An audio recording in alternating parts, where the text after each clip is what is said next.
Welcome to the Virginia is for Laughers podcast, brought to you by the funny Womacks and Friends. If you're looking to get more out of your Shenandoah Valley experience, then this is the podcast for you. You'll meet interesting people, musicians, and comedians that perform here and find out more about what you can do and see. Whether you live here or plan to visit, listen to explore what makes our unique slice of heaven. Now here's your host, Dawn Davis Womack.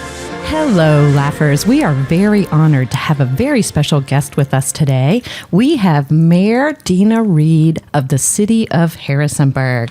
She is grown up in Harrisonburg and was inspired by the strong women around her to dedicate her life to community service.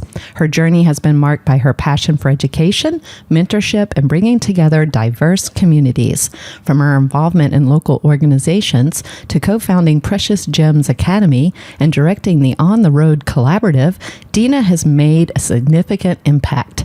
Elected as the first African-American woman to Harrisonburg City Council and chosen as mayor, Deanna's story is one of resilience, leadership, and unwavering commitment to making a difference. Let's dive into her inspiring journey and learn more about what it takes to lead a city with such dedication and vision. Welcome to the show, Mayor Reed. It's great to have you on today. Thank you so much for having me. What do you think about that intro? It was wonderful. I don't think I've ever heard it that way. I mean, you just gave it some spice, but thank you so much. Oh, you're so welcome. And thank you for serving our city. It's exciting. Thank you. Yeah, I appreciate that. Despite what our political beliefs may be and how they differ, it is an honor to be sitting with you here today and having you do what you have done. Thank you. Sometimes you don't hear it that way, and I appreciate it. It's been 7.5 years of service for my hometown, but I wake up every day excited to be in this position. So thank you so much. You're welcome so much. Not everybody likes talking about politics, and that's not necessarily the focus of our conversation, diving deep into division or anything like that. But I think that it's very important that we have people represent our beliefs in whatever capacity that may be. Agreed. And so I think it's of great value to be able to sit here and talk with you about what it's like to sit in your chair. And how you got here. Yes. In my chair. In your chair. And how did you get here? So let's talk about that. Can you share more about the women who inspired you to pursue community service and mentorship? I feel like there's this rich story in there I'd like to uncover a little bit. It's a story. Yes. So thank you for asking me that question, because I love talking about those women that I always say this, but they had their hands on me. And literally,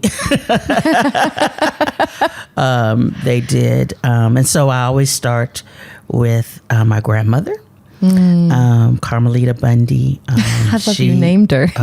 She's my grandmother, Carmelita Bundy. And so she was someone that taught me grace. Oh, good. She was a very sweet spirit, a very sweet soul, a very sweet woman. But she was tough. And she was very tough on her daughter, my mother, her granddaughters, me and my sisters, and her nieces. The boys didn't get the toughness, right? Really? Oh no, the nephews. I say it all the time. No, but clearly not. And that was with all. Okay. Her, with you'll hear me talk with my aunt Doris, who is her sister. Those two raised the family, but they were very tough on the girls and very soft with the boys. But my grandmother and I, we were like kindred spirits. I was born on her birthday. So we share the same birthday. Yeah. And she had these friends, and back when I was growing up, So I don't mind sharing my age. I'm 58. So I came up in, the 70s and the 80s, and where you were raised by your grandmother's girlfriends. Like anybody could discipline you at any given moment, right? Community parenting. Yes. And yes, and nothing was said about it, right? And you had to listen to what they said. And so my grandmother had these friends, and one was Miss Wilhelmina Johnson. So you will hear me talk about my grandmother, Carmelita Bundy, my aunt, Doris Harper Allen, and Miss Wilhelmina Johnson, and my first black high school teacher, Miss Barbara Blakey. Those are the 4 women I always talk about. My service, giving back to the community, comes from my aunt Doris. Really? She was a community activist. She actually has a building on JMU's campus named after her. Oh, wow. They just did that when they renamed the buildings on the quad. They renamed one after her. Oh, that's so exciting. What an honor. Yes, just a community activist. So I got my service from her. I also got the quality or the characteristic of being nosy from her. Okay. She told me, you be nosy. Like curious? Is that what she meant by that? Yeah, curious or nosy. Okay. You just put yourself in everything. I see. And she meant that, and I do that. She was like, you got to be involved. You got to be in it, right? There shouldn't be conversations without you being there. And then Miss Wilhelmina Johnson, good friend of my grandmother's, she was our church mother. So we would go to church, cool. and she took care of the youth. And I tell this quick story about Miss Wilhelmina. Miss Wilhelmina was one that she did all the church plays, and we were, as young adults, we were in the plays, and she never let us read from paper. We had to memorize everything. We had to memorize scripture. We had to memorize our parts. And I was so nervous about doing that, but she made us do it all the way from young age of 6 and 7 all the way up to teenagers. And what I didn't realize what Miss Wilhelmina was doing for me was preparing me to speak in front of people. Oh, yeah. You know what I'm saying? I see that. Yeah. I mean, she was preparing us to do that. And little did I know that I would be mayor and I would have to be giving speeches in front of people all the time. I'm sure when you were a kid, you weren't even thinking about that. You wasn't thinking about but that's what she was instilling in us then. And then Miss Barbara Blakey, who was my high school typing teacher back in that, we had typewriters, we had typing. Old school, definitely dating ourselves. Yes, at Harrisonburg High School. Yeah. But when I attended Harrisonburg High School, it was very, I had it was very little black people that went to Harrisonburg High School, right? At my time, it wasn't as diverse as it is now today. Yeah. But there was probably 11 of us in my senior class, 11 black people, and I was kin to everybody but one person. Really? And so that was the person I dated. And she's smart. Yeah. Waffers. Everybody else was my cousin, right? But Miss Blakey made sure that we had opportunity. And so one of the things that she did for me was she wanted me to attend Girls State. What's Girls State? So Girls State was a 2-week camp. I guess you would call it like a camp at Longwood University, Longwood College in Farmville, and it was about government. You learned about government, and you had to be selected to go from your high school, and so she made sure that I was one of the people that went. And that's where I really learned about politics and learning about government and civic engagement was at Girls State. And I think I was maybe a sophomore. But My mother was young when she had me. She was a young mother. My grandparents were, my grandmother was a housekeeper. My grandfather was a janitor here in the city. And so, they really didn't know too much about college, right? And so, but they trusted Miss Blakey. And so when Miss Blakey called my mom and said, Deanna needs to go to this camp, and my mother had no idea what it was, but she packed my bags and she was like, you're going. Oh, that's and great. I went. And that was the trust that we had with Miss Blakey, and she took care of us. And so each woman prepared me for who I am today. And I'm so grateful for them because without them, I would not be who I am or serving on this platform that I am today. That's a beautiful and rich story.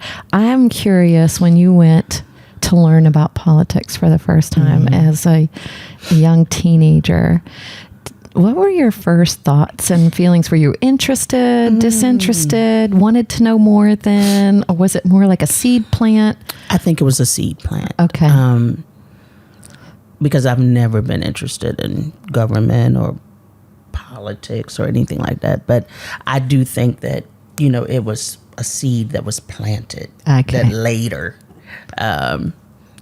came to to this beautiful experience that I'm having today. It's beautiful. Is it? Yeah, it is. Good. Sometimes it's not. I'm not gonna lie. Okay. But overall, yes. Okay, good. That's so exciting. What motivated you to return to Harrisonburg? I believe to take care of your grandmother. Carmelita. There was no motivation. It was a necessity. So, okay. My grandmother could no longer live alone in her house. Okay. And she was actually, ill, right? And so she raised me. And between me and my sister, my sister's married. She had just had a baby. And she basically told me, you need to go back home and take care of Mama. We call her Mama. And I was like, okay. So I had some time built up in my career, and she was really ill, Okay. and she had, I don't know if you know about Black grandmamas, but they tell you exactly how they gonna die, where they gonna die, what you gonna do. They just Is that a thing? Mm-hmm, okay. And they don't want to go to a nursing home. Oh yeah. They want to die in their bed, in the room. I hear that. So she had already told me, I'm not going to last long. It's going to be So I was like, okay, well, I took about 3 months off. Came home. She was, she was getting everything ready, for a transition. And I was like, okay, doing her wishes. My grandmother lived 7 more years. Wow. I mean, people were calling me and they were like, hey, how's your grandma? I said, she's at the beauty parlor. She was doing okay. You might want to call her over there. She getting her hair done. But they were like, she what? She rejuvenated when I got back home. Okay. And it was beautiful. I mean, I'm glad she lasted the way, but she just had a new life when I came back home. And so what happened was I came back home. And, she kept telling me, she was like, I've always done community service, right? That's just in my blood. That's how I'm built. That's my DNA. And she was like, all that work you are doing in Charlottesville, because I lived in Charlottesville for a while. Richmond, I was living in Richmond. All that work you're doing in those communities, you need to do it here, because Harrisonburg is my hometown. So it was a blessing because my previous career was a beautiful, wonderful career at the TJX company. What is TJX? That is TJ Maxx, Marshalls. Oh, okay. Thank you. I was with TJ Maxx. Okay. And I had a great career. But I was able to make a career change when I came back home. I've always had a passion for our youth, right? Oh, yeah. Especially our girls, Yeah. right? And so I was able to focus on them and kind of do that mentorship that was given to me. Oh, right? that's great. Paying it forward. Yeah. And so I founded Precious Gems Academy with a girlfriend of mine, and then was able to turn that into On the Road Collaborative with Brett Holsinger. Yeah, we yeah. merged two after school programs. He had Beyond the Bill, I had Precious Gems, and we merged the two together and created On the Road. Okay. And I was doing something that I absolutely loved, which was empowering young people. And we were able to build this great nonprofit organization. That's amazing. And so that's what kept me here. Once I did that with Brent, we took off.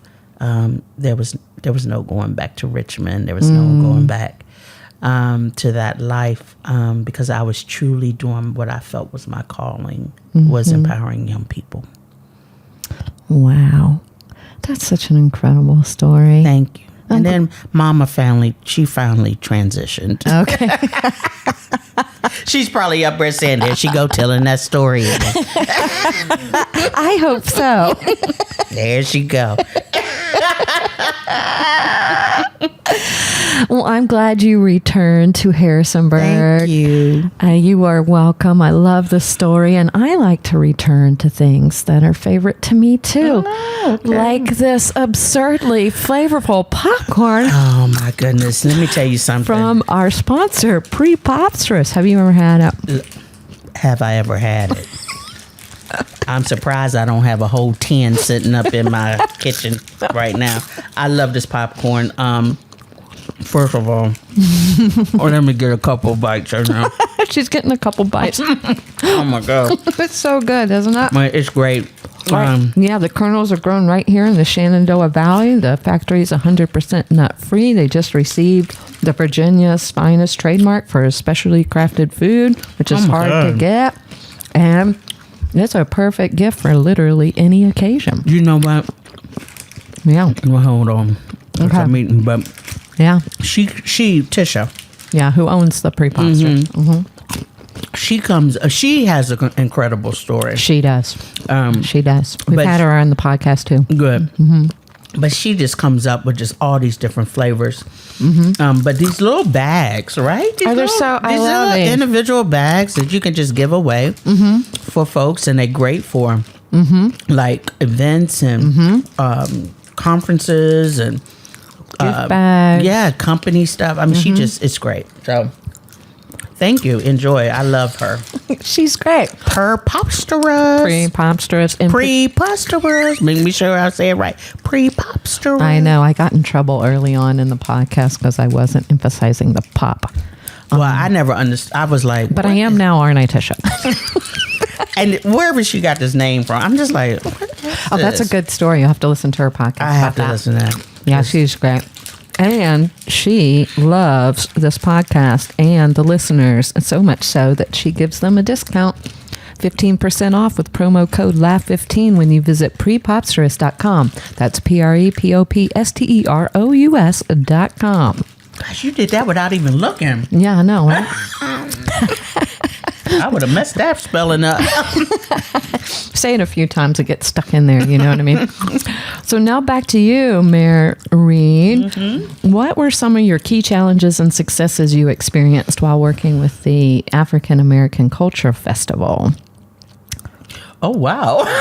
I know I pulled that out. I did a little homework. So you were involved with a lot of community organizations. That was one of them. It was. That's probably one of my first. That's why when you said that, I was like, wait a minute.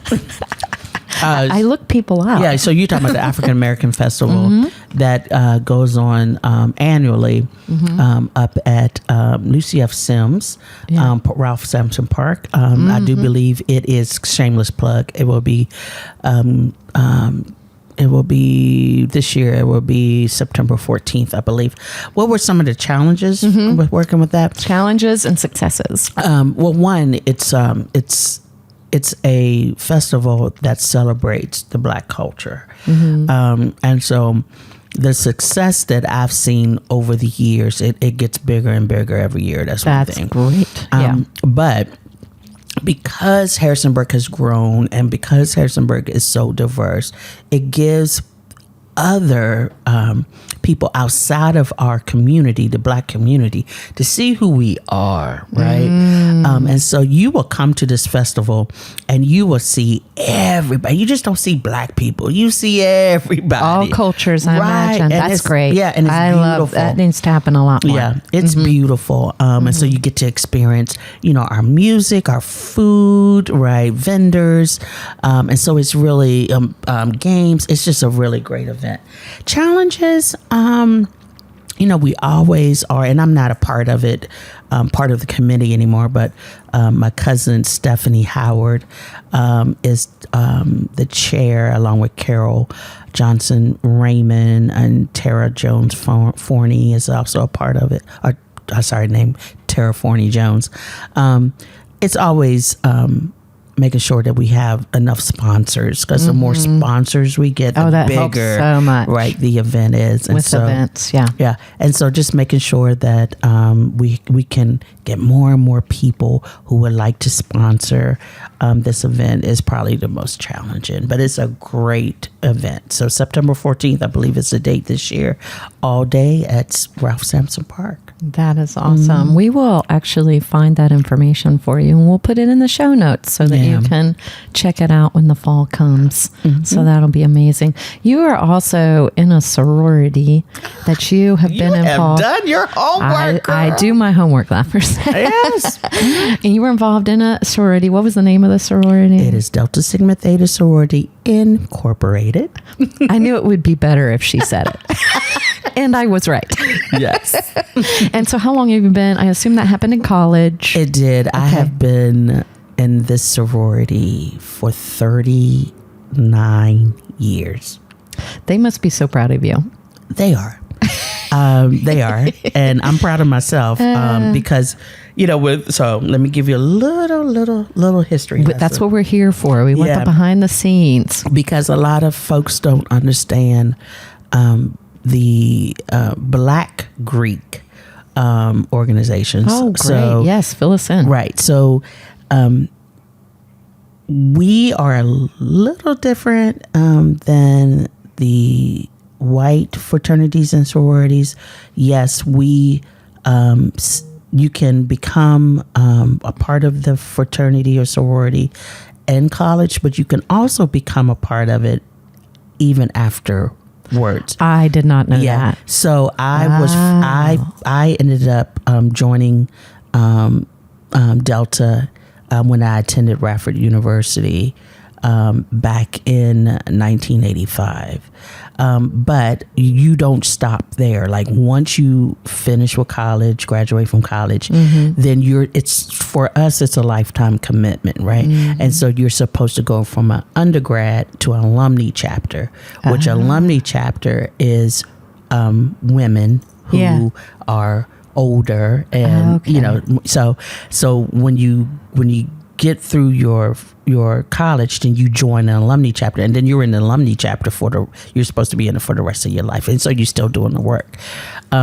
So I am now a member of the Charlottesville alumni chapter of Delta Sigma Theta Sorority, and so I continue my service. But we have been in existence for 111 years. Wow. We are service, scholarship, and sisterhood. Our colors are red and white or crimson and cream. Oh, I picked the right color popcorn today. Yes, and you see all my stuff. So yeah, it's been a part of my life for 39 years, and I love my sorority. I'm also the advisor for the undergraduate chapter at JMU, and I've been their advisor for 21 years. So it's been a big part of my life, and also has prepared me. So that's what I was going to ask. So please do share that. How did it shape your path? Oh, absolutely. So we have some women that are in politics or that are Deltas. So I'm trying to think if you would know, Congresswoman Jennifer McCullen, who serves as Virginia's Congresswoman in D.C. She is a Delta. Shirley Chisholm was a Delta. Barbara Jordan was a Delta. So there's other sororities and fraternities. We're called the Divine Nine. So there's other sororities. Kamala Harris, who is the vice president, she's a AKA Alpha Kappa Alpha. That's another sorority. So there's all of us. There's all of these, I guess, celebrities, elected officials, athletes that are part of it. Yeah. Oh, wow. I think you guys have a good time when you get together. Oh, we have an awesome time. We just had a convention. We just had a conference and rally. So, yeah, we always getting together and having a good time. I love it. I want to talk a little bit now about your academy that you started. Yeah. What inspired it, and what kinds of work does it do for the youth? Are you talking about the Precious Gems Academy? So Precious Gems was started mainly because, let me tell this story. So when I came home and I wanted to visit, I was invited to go see Harrisonburg High School. That was not the high school that I graduated from. The high school that I graduated from is now Memorial Hall. That was my high school. Okay, so like the original high school, it's now JMU building. Yes, that was where I went to high school. But the current high school, when I got back home, I had never been there, and there was so much back then. There was so much controversy about the high school because it was overcrowded, and so one of my old teachers wanted me to come see it, and so I went out there and see it. So we were doing a tour. Never seen it before. So we were doing a tour, and we kind of went down to the bottom part, and there was this daycare center down there. So I thought that the daycare center was for the teachers. Oh, no. And so I was like, oh, this is neat. You know, you got a daycare center for the teachers. And there was probably about 11 little babies in there, right? And he was like, no, that's not for the teachers. And I was like, he was like, that's for the students. Right. And I was like, oh, right. And it just kind of, I don't know, it just kind of clicked. I was like, oh. And so then I started doing research about teen pregnancy in Harrisonburg. And at that time, we were like the top 3 in the state of Virginia.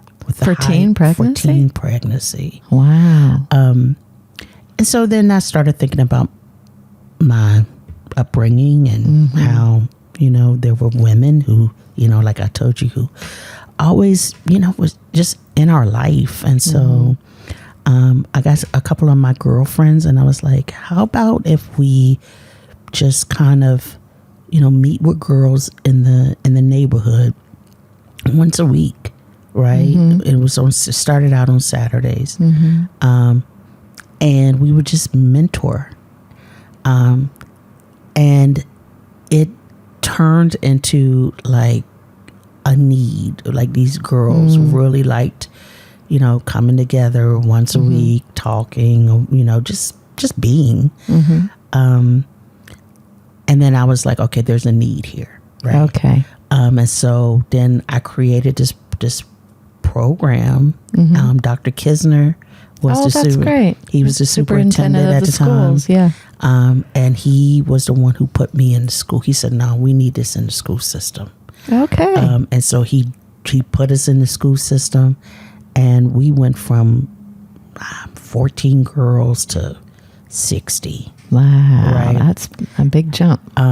JMU, EMU became our volunteers, and we just turned this into a program, an after-school program. Like anything, money runs out, grants run out, and my grant, I was running under this umbrella, which was led by Brent Holsinger, called Beyond the Veil. And then the grant money ran out, and I'm someone, and I told Brent, we had really became good friends, and I was like, I'm not leaving these students, like I'm not leaving these kids. And he felt the same way. And so he's like, well, what do you want to do? And I said, well, let's merge, right? Yeah. So what we ended up merging and creating On the Road, and what On the Road is, and it's still running, it's in its 10th year,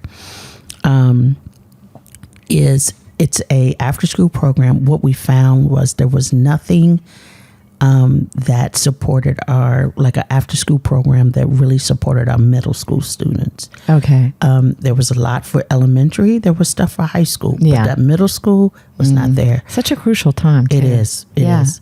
And so On the Road started in the middle school.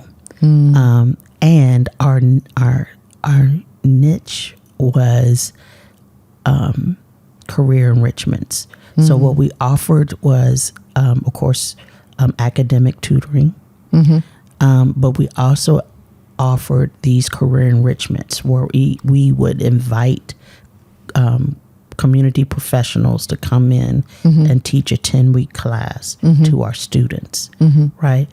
And then we would do college tours. That's great. All of that. And it was such a success, and it still is, to the point where we have expanded to the high school. So now we're in both middle schools. In Harrisonburg High School, we will be in Rocktown, because we got that's two great. high schools. Yeah.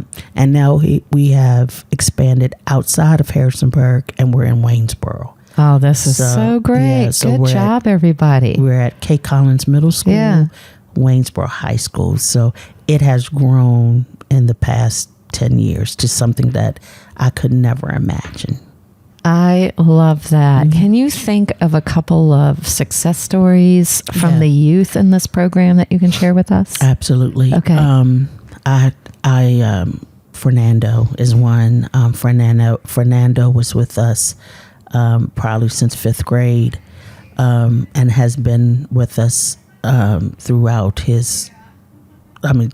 He's now graduated from high school, but Fernando was connected to our coding class. Okay. And we had it every year. We had Chado was one. Chado John would come in, and he started that coding class. And Chado, for the laughers that may not know who he is, he's got a computer tech company that's done really well, and he's had a big impact on our community. So just to give some context. Yeah, and our kids. I mean, Fernando just latched on to Chado. And so he was always in Chado. Chado did that for years. And so Fernando is now, he graduated from Harrisonburg High School. He works in his family business, which is Highest Roofing Company. And now he's a board member for On the Road. Oh, that's exciting. He just became a board member. That is great. Yes. Congratulations, Fernando. Yes.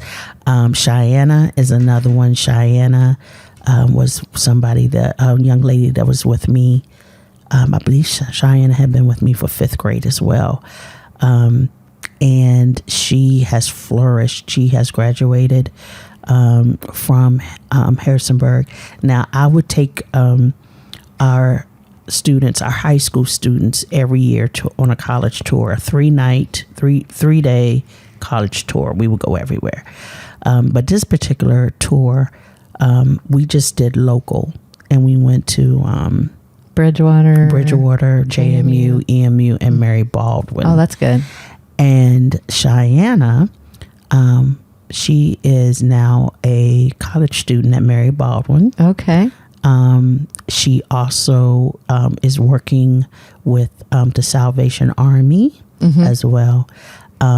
She has been in my re-election videos. Okay. I keep very a close contact with her and her family. But she tells the story how she never thought she could go to college, but because of On the Road and those college tours, she was able to see herself going to college. And she was actually found herself at the college that she visited while she was with On the Road. So now she's doing very well at Mary Baldwin. Oh, that's so exciting. And that's just a couple. Oh, that's just a couple, yeah. Of the stories. And Laughers, if you want to learn more about On the Road Collaborative, we will put that in the show notes as well. And you can certainly Google it. It's quite an impressive program. So I'm excited for that. What made you make the decision to run for city council then? You just jump right into it. Yeah, I just did. We get to know the mayor a little bit. Now, tell us this. Why did you decide to do this?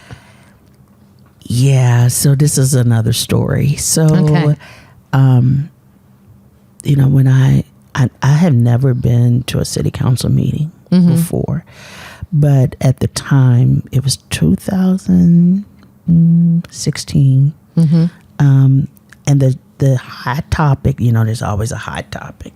The hot topic was the high school. It seemed like the high school was always the hot topic. It seems to be a hot topic still. Yes. So, but anyway, we digress. Yeah, back to the story. Yeah. Can we talk about the good stuff? So I decided, because of On the Road, and I was dealing with students, right? I was like, okay, let me go to this city council meeting and see, what is all this about with this high school? I knew it was overcrowded. I knew there had been discussion about, should we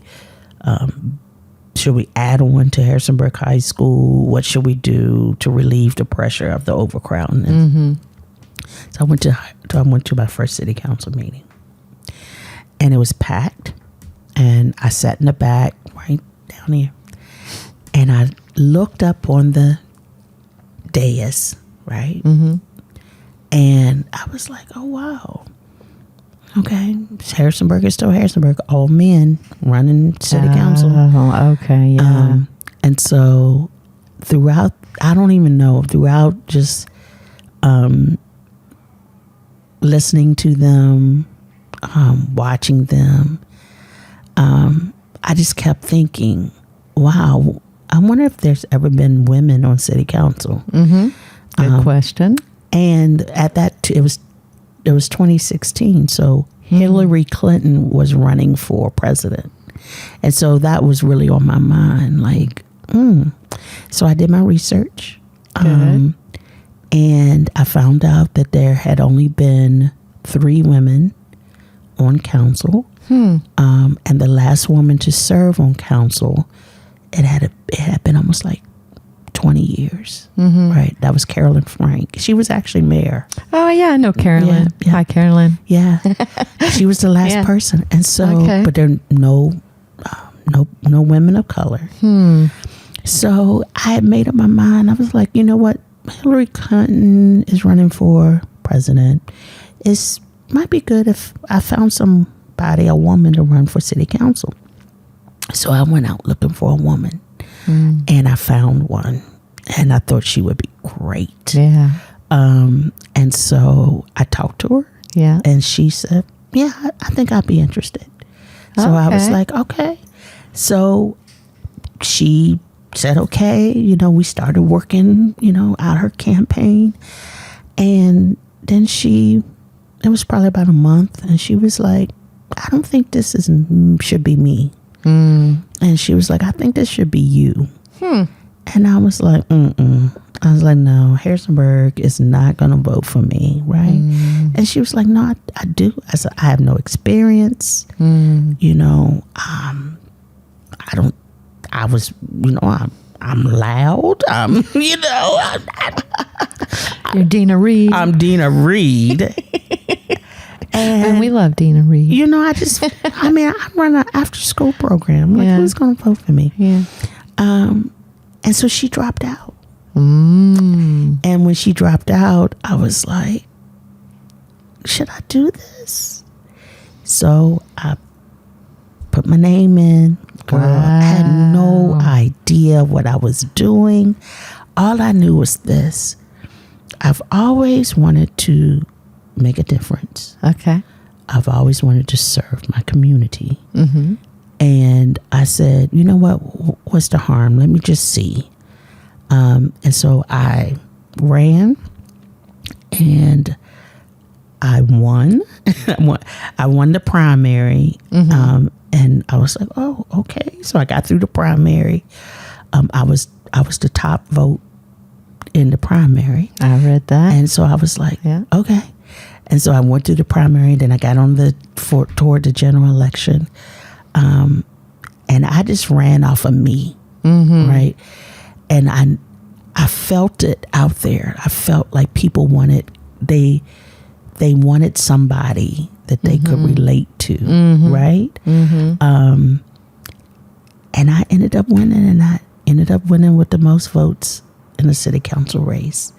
Wow. And so because of that, the council appoints you as mayor, right? You don't run for mayor, you run for city council.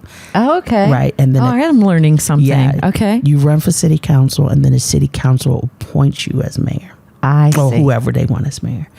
And so they were like, so there was this thing in Harrisonburg where whoever won with the most votes became mayor during that election.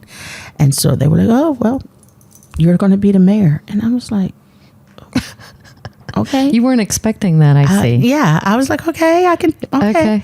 And so I was mayor on my first time. And I have been mayor ever since. So I've been mayor for 7.5 years. That's crazy. How did it feel to have the most votes in council history and break ground on being the first African American female, both on the council and as mayor of our city? Well, I'm going to tell you, Dawn. I can't imagine. I knew that it was a higher power. I knew it was God. I knew that, okay, I think this is meant for me for this time. Yeah. I think Harrisonburg was just hungry for something different. And I work, I don't want to knock anybody, but I do believe that women lead differently. Yeah. Right? Yeah, well, we think differently, so it makes sense. Yeah. And so I think that women lead differently. There's a compassion that we have. Now, we're tough. Oh, we're tough, but there's a natural inborn compassion. I think the motherly nature is definitely real. Yes, I agree. And you know what? Yeah. I have no children. But I have a lot of children. Yes. You know what I'm saying? Yes. And so, I just think that they was just ready for that leadership. And so I was so humbled by the experience, by being chosen, by the appointment. I was a little nervous, but I really knew who I was, who I am. And I always get asked this question about what would you tell students, or what would you tell young Black girls? And that's another reason why I ran. I wanted the young Black girls that I mentor to see me, somebody that looks like them, behind that. I think that's very important. Yeah. So, but I was just me. I didn't change who I was. I was being my authentic self, and I think that connected. I just think Harrisonburg was just ready. Yeah. And so, yeah, I'm standing on the shoulders of Carmelita Bundy, Darce Allen, Barbara Blakey, and Wilhelmina Johnson. And I was fortunate that my grandmother didn't see me when she had passed, but my Aunt Darce did. She voted for me. Oh, that's awesome. She was there. Oh, that's great. When I became mayor. Yeah. Miss Wilhelmina voted for me. Yeah. And she was there. Miss Wilhelmina was also in my first video that I made for being mayor. And she's still living. Everybody else has passed, but she's still living. And so she's still voting. That's great. Keep voting, Wilhelmina. Keep voting, Miss Wilhelmina. What would you say are the most rewarding and then most challenging aspects of being mayor of a city? By the way, Laughers, we are sitting in City Hall. This is part of our city behind you. Council Chambers is not far away from us. Right. So what are some of the rewarding and challenging aspects of being the mayor? Yeah, the mayor. I know. So official. It's so official.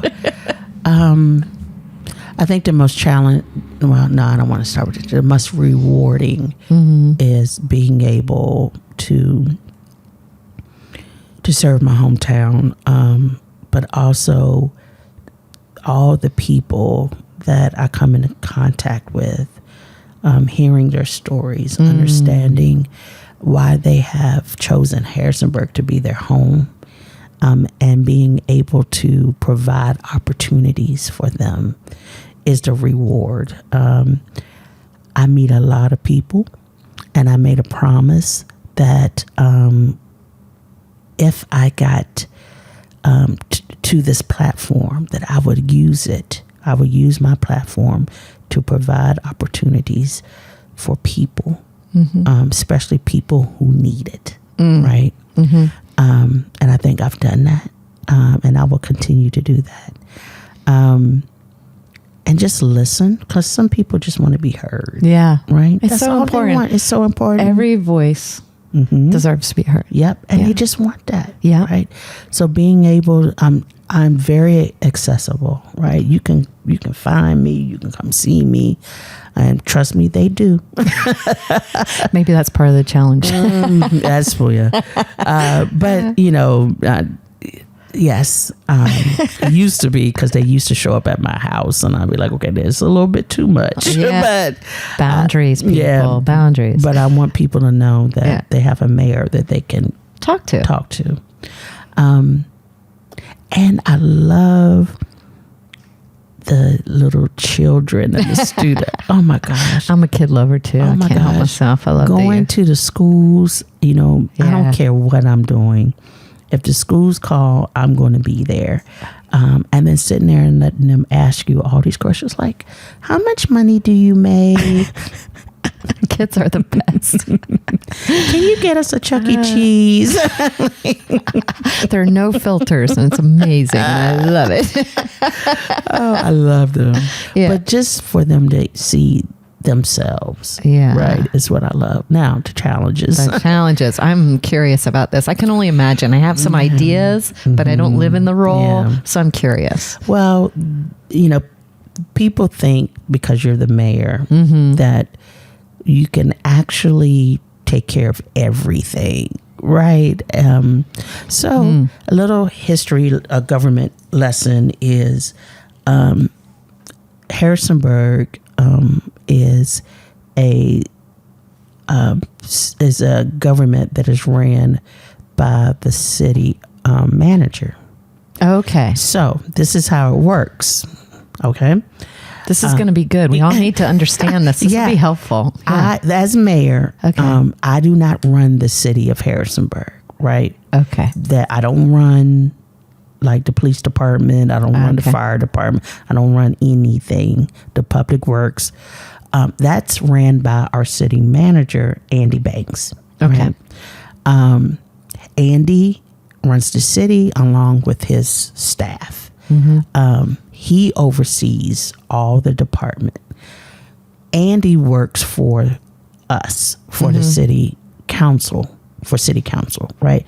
So when you look at the organizational chart of the city, the first thing you see is the people, then you see city council, and then you see the city manager, right? So I am the face of the city, right? I run I do the interviews, I cut the ribbons, I do the ceremonial stuff, I run city council meetings. But I can't get you out of a traffic ticket or I take it you've been asked this. Yeah, especially now that we have that Oh my gosh. Laffers, we have this construction going on, and then it's a bit of a speed trap, to be honest with you. So, and I have told people when they have called me talking about, I said, I'm sorry, but I have been ticketed too. Yeah, me too. Okay, so, at least 3 times. Yeah, well, when they first did the warning, yeah, I think I had like 6. Oh yeah. I need to drive slower, Laffers, is what I'm saying. Yes, especially when it has flashing lights, work zone. That was a suggestion, apparently, to me. I was told, could y'all please put flashing light, do something, because I need it. I forget when I'm getting in there. But yeah, it's I get asked a lot of, can you do this? Can you do that? Why are you not doing this? Why are you not doing that? I don't run the city myself. And not only that, for something to get done through city council, you have to have a majority vote, which is 3 votes for something to pass through. So I still can't do anything by myself. You're right. I have to have 2 more council members to support me in whatever that may be.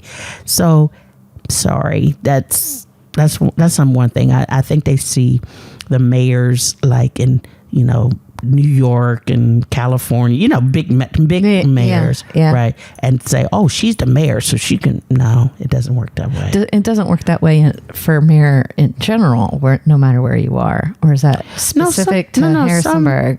Some mayors, like in a bigger city, so even in Virginia, Richmond, LeVar Stoney is the mayor. He runs Richmond.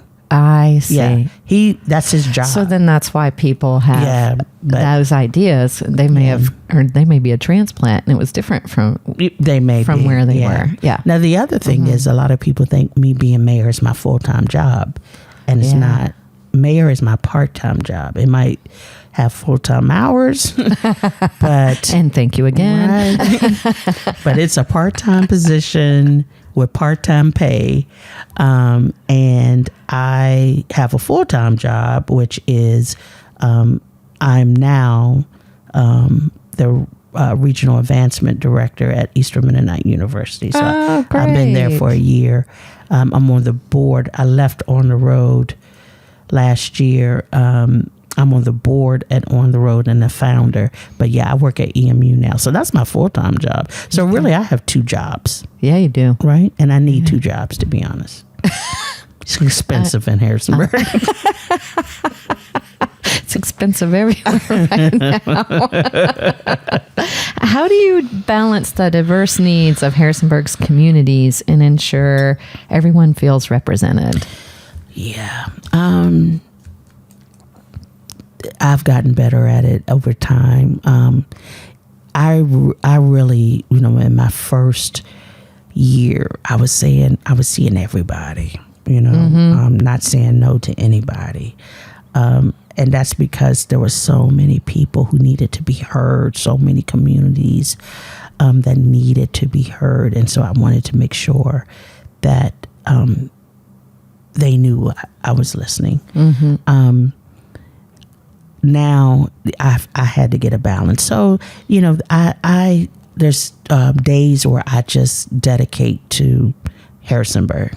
Right? Okay. And it's usually Tuesdays.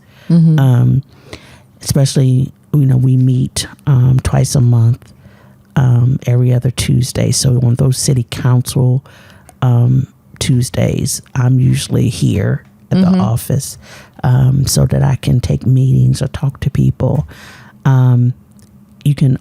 people can always email me at any time, or call. But I do try to make like my rounds and talk to the different communities in the city, just to do a check-in. Like, is there any needs, any challenges? And I'm able to work my way. So, I just kind of make sure that I'm touching base with people. But it is a balance, because you can definitely wear yourself out, right? I tell people all the time, I'm kind of, I don't know if it's being fortunate or not. I mean, I don't have children, and I'm single, so I'm very focused on the city of Harrisonburg, on students, on at Eastern Mennonite, and then when I take a break, That's good. Those are good. But for here in Harrisonburg, what makes Harrisonburg unique is we're a city of 56,000 people, right? But we're considered a urban community, right? Yeah, not always that way. Yeah. Because if you think about it, we have 72 different languages spoken in the public school system. Yeah, ESL is really huge here. Yep. And we have 2 universities, right? We've got a state university, we've got a private university, and JMU is pretty much half of our population. But we are still this intimate town. Yeah, we are. That's what makes us unique. We still got that intimate feel. So people want to be able to call you up and talk to you. They want to be able to know that you will, meet with them and talk with them. So that's important here. And so I definitely try to reach out to folks, and have group meetings or organizational meetings, whatever, to make sure that we are in communication with each other. I like that. Thank you. Yeah.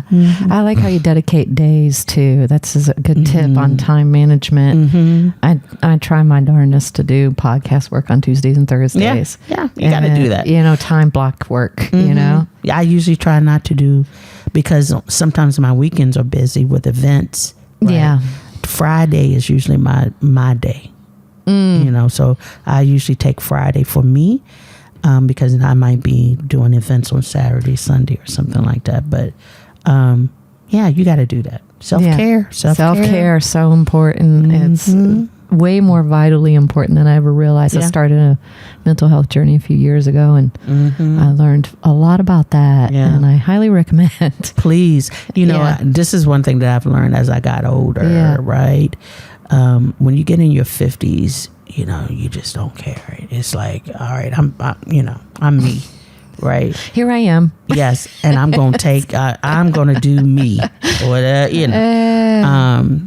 and I enjoyed that, because I can lay in the bed, look at Lifetime, or now it's Tubi. That's my big Tubi. Yeah, I look at Tubi all the time.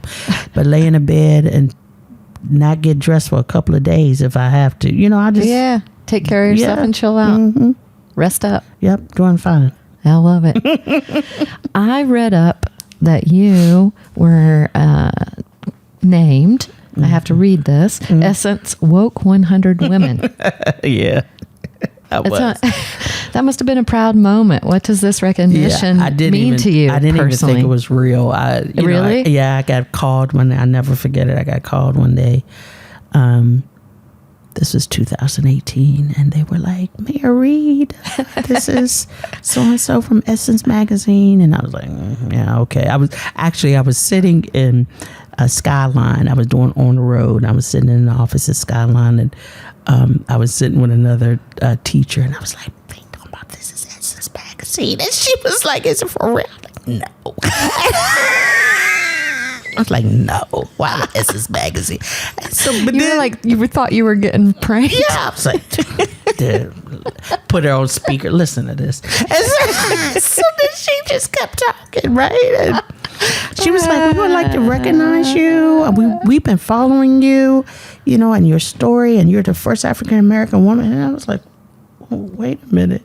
And so that year they were celebrating African American women mayors. Oh, wow. That's where that came from. That was very specific. Yeah. And also so cool. Right.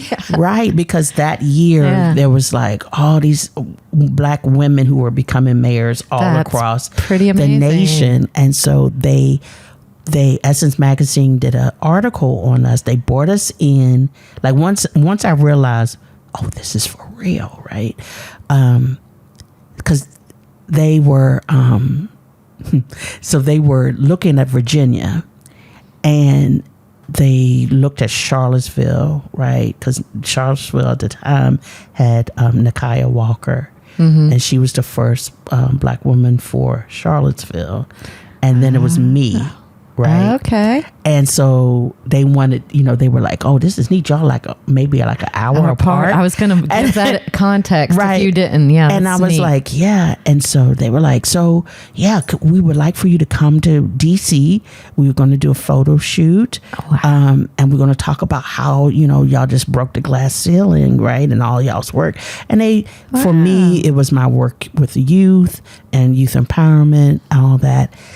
And I got to DC, and there was all these Black mayors, the mayor of Atlanta, Charlotte, wow, from everywhere, Black women, DC, Baltimore, and me. Right? I'm getting goosebumps, to be honest with you. That had to be amazing. It was amazing. Yeah. And I was looking for Charlottesville. She didn't come. Oh. And so I was the only one from Virginia. Okay. Right. And it was just a beautiful experience. Yeah. I mean, not only to be around those women who today we still kind of meet up, right? At the conventions and stuff. Yeah.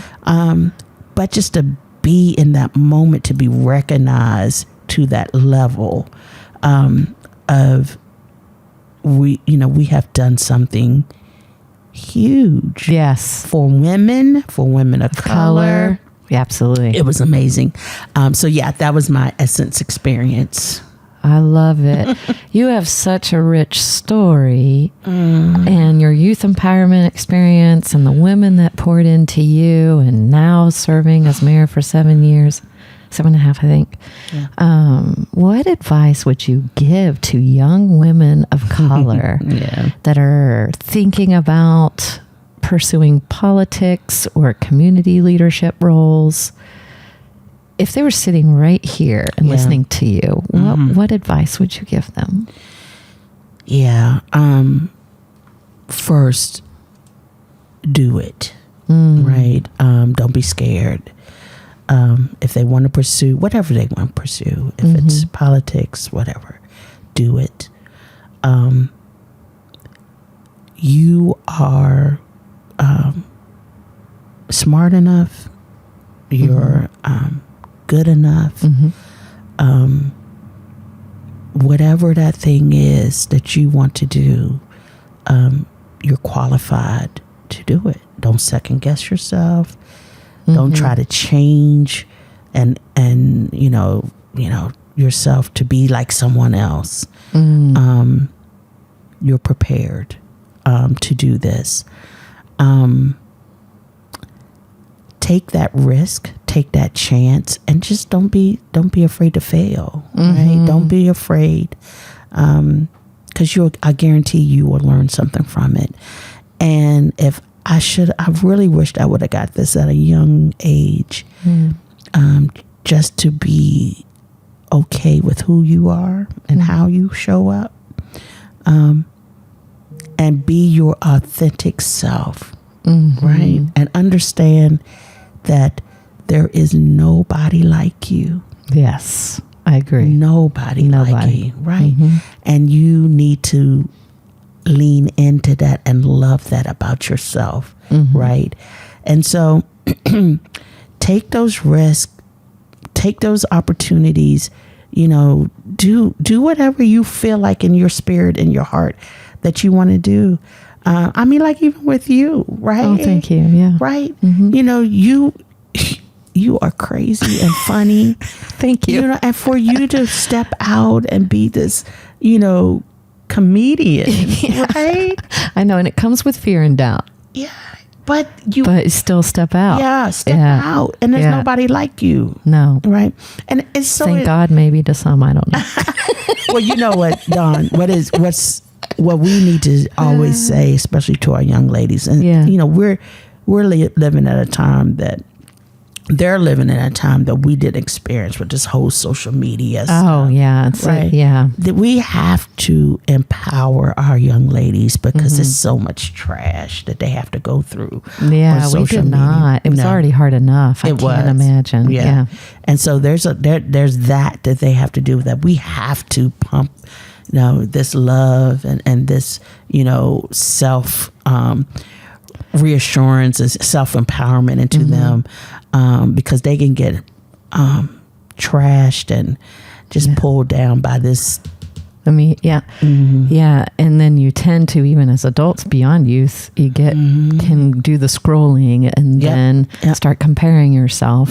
And comparison is the thief of joy, I was once told. Oh, yes. And sometimes I have to slow down when I'm starting to feel some kind of anxiety about that. You know, it could be a comedian that may be further than I am. Maybe we started at the same time. I'm happy for them, but I'm also like, you know. Yeah. And I'll remind myself that comparison is the thief of joy. I didn't strike that original comment, but it has impacted me, and I often say it to myself. You have to.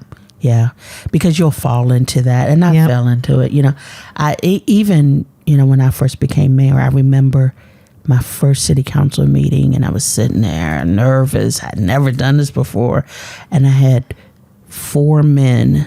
Right, all of them had been mayor before at some point in their time, and here I am, right, getting ready to run this meeting with these 4 men. 3 which were so experienced, had been on council over 10 years, or close to 10 years. And I remember getting started, and they immediately were trying to tell me, no. And I said, stop. This is my meeting. Oh, that's good. I like the way you took command. Yeah, this is my meeting. Right. And so that's what you have to do sometimes. Like, stop. I can do this. I'm good enough for this. I deserve this. Yeah. Right? And if I make a mistake, I'll make a mistake. Yeah. Right? Lean into it, ladies. Lean into it and stand. And I would say, I mean, I can't speak of woman of color, but I can speak as a woman. Stand in the power of your gifts that you've been given. Yes. They will only grow stronger. Yes, absolutely. Yeah. Absolutely. Good advice. Yeah. And I know about the fear of failure. I think a lot of us do. Yeah. And I love your point that it's not the end of the world. It's actually the beginning of a new world because of what you learn from the failure. And it's not a slight against you as a person. You tried something, it didn't work. Right. And that's okay. Try something else. Exactly right. I love that. What has been some of the most inspirational moment of your tenure so far as mayor? Oh gosh, that's a good question. Inspirational moment. Something always has to do with children. I think one year I had this group of young ladies that they weren't even from Harrisonburg. They were coming from Northern Virginia, and they were doing like this tour. They were stopping. It was this organization of Black young ladies with mentors, and they were just kind of coming through, and they had read about me, and they reached out, one of the organizers, and asked, could we meet you? And I said, sure. And it was probably about 15 of them. And so we had them come to the City Hall, and they had never seen, well, one, they were shocked that they got to meet me was one thing. And I think I was their first woman of color they've seen in them as a mayor. Okay. And so we just kind of hung out. But those moments when students will be like, oh my gosh, you're the mayor, right? And, how I can pour into them is something that is inspirational for me. But I also cherish those times that I'm able to do that. I think another one is meeting Kamala Harris. I've met her twice. Yes, I've met her twice. Being able to go to DC, go to her house, meet her. That was overwhelming for me. First time was very overwhelming. Second time I was like, okay, I got it. I got it. But just being, a hometown girl from Harrisonburg, and I'm up here at the vice president's house. Yeah, that was a lot for me. Another inspirational moment is happening right now. Okay. Is the building the homeless shelter. Oh, tell us more about that. Yeah, so that was something that I led on. During COVID, we each city received a certain amount of money, COVID money. Oh, yeah, that's ARPA, right. Yeah, ARPA remember and now. Harrisonburg received $23 million. Whoa. And so we were able to do 23 projects with that 23 million, 23 different projects with that, 23 different projects with that money. One was a homeless shelter. It's being built right now. It should open in October. But the fact that we had homeless people in Harrisonburg was like, I couldn't even believe it.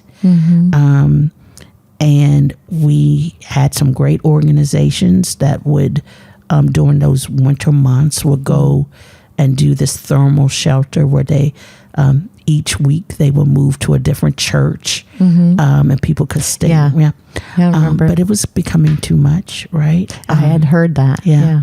And so I got together. It took us 3 years, but I got together. This is how I got together with the stakeholders of directors who work in with our shelters. Yeah, serving the homeless. And they kept telling me, I wanted to know, okay, what do we need to do? And they were my experts, and they was like, we need a shelter. We need a permanent place. Yeah. And I was like, okay. And so we got it. I was able to talk to my council members, and I was like, I need some of this money to go to a homeless shelter. And then they got there. We agreed. But I wanted it to be more than just a shelter. I wanted it to be a campus, a center. For some empowerment and mentorship. Yeah, programs, whatever. So that when people go there, they come out and able to be successful in everyday life. And so instead of a Band-Aid and temporary fix. And so many people have come together with that. And so we're opening in October. I've had so many people thank me. Thank you for being our voice. Thank you for leading. But that's probably one of my greatest accomplishments, because I see it every day being built. And I'm like, gosh, that's something that I can say I did that, right? And I did it for the least of these, right? For our people who needed it the most. They're going to have that place. Yeah. So, yeah. You can get in tough spots in life. I've certainly been through a few myself. Absolutely. Over my lifetime. So I'm curious what kinds of additional empowerment programs and initiatives you're going to have with this homeless center for the homeless. Yeah. So can you speak on that? Yeah. Well, things are still in the works, but what I envision and what I think, that we're going to be able to do is, there's going to be all organizations working. So we got Open Doors that will be running the facility, but we also got, other organizations that will be able to be there throughout the day, help with, if people need job placement, jobs, work, education, Okay. Housing. How do you learn how to survive? Live independently. Being able to get prepared for a job. Look at, even if you have some type of addiction. I was going to say, will there be counseling service? Counseling, yes. Yeah. And where the homeless shelter center is, it's near our CSB, our Community Service Board. Oh, great. Like they're right beside each other. And that's a mental health resource, right? Yes. So you'll be able to go there, walk there. We'll also working with Centera about having a mobile unit there for healthcare. And so it's going to be a lot of different opportunities for people just to get the help and the support they need, wraparound services that they need to be able to live independently. I like the multi-prong approach. Part of the mental health journey has been learning about how our past traumatic experiences can get us in situations like that, and because our brain has been rewired from that kind of that trauma and that background. Yeah. And so having the multi-prong approach serves their physical needs immediately, but also helps them rewire their brain so they can take and maneuver into a newer track that's going to be much more sustainable and in the long term healthier for them. Yeah. And so exciting too, because they're going to feel empowered. Yes, and they then, are. Like Fernando and Shayna, they can come back and be, people that bring the next group up. Exactly. Yeah. That's what you do. Yeah. Yep. I think that's amazing. And a great note to end on. So as we wrap up here, how can the Laughers connect with the mayor of Harrisonburg in the best of ways? So, this is when I feel like I need my intern McKinley, because I don't know any of this. All right. So I do have an email. Okay. And so you can reach me at Deanna, DEANNA .Reed, REED at HarrisonburgVA.gov. That is my mayor email address. You can also, if you are now social media, I'm Facebook. And that's about it. So if you want to, people find me on Facebook and they will message me on Facebook. I just figured out how to do that. But you can get on Facebook and I am Deanna Reed, Harrisonburg City Councilwoman. Okay. You can find me on that. Just Google that and I'll pop up. Okay. And then I think that's all. My email. Okay. I think those are the best ways. Yeah, I think that's it. I mean, I'm not going. Sometimes I give out my phone number, but we won't have to. Yeah. That's okay. Fine. Email her. It'll be Email good. me. You always get me back. Or you can direct message her on Facebook now that she figured it out. Yes. Google Harrisonburg, Deanna Reed, Harrisonburg City Councilwoman. You'll find me. Oh my gosh. Thank you, Mary. Thank you. This was fun. Wasn't it? I'm enlightened and motivated and inspired by all your work. And I really appreciate and value our time together. So thanks again for coming on the show. Thank you. And we're going to eat some. Yeah, we're going to eat that. You eat that popcorn while I wrap this up. All right. I will. Oh, Laughers, to connect with Mayor Reed, I'm going to have to read this. You can email her at Deanna.Reed at HarrisonburgVA.com. .gov. Oops, my bad. Or you can go to Facebook and look her up, Deanna Reed, Harrisonburg Councilwoman, and we'll be sure to put all that information again for you in the show notes. So if you're working out or driving, do not worry. When you are still, you can look that up. And Laughers, thank you also for tuning in today and spending time with us. We cherish you as well. And give this podcast a like, subscribe, follow, share, tell people about it, because that gives us the ability to create more amazing content for you about all things non-hiking in the Shenandoah Valley. Also, don't forget that discount on Prepopsterous using promo code LAUGH15 when you visit prepopsterous.com to buy your popcorn today. That way you can munch on it when you join me on next week's episode. And lastly, and most importantly, thanks for tuning in, laughers. Out of all the things you could have done today, you picked us, and we think that's pretty darn special, just like you. Until next time, keep smiling. Bye. Bye. Thanks for tuning in to this episode of Virginia is for Laughers podcast, brought to you by the funny Womacks and friends. We'll be dropping a new podcast every Wednesday, so check back for another uplifting episode. Come to a FWAF show or let us bring one to you. To find out more, head to thefunnywomacks.com. Be sure to share this podcast with a friend, and until next time, cheers.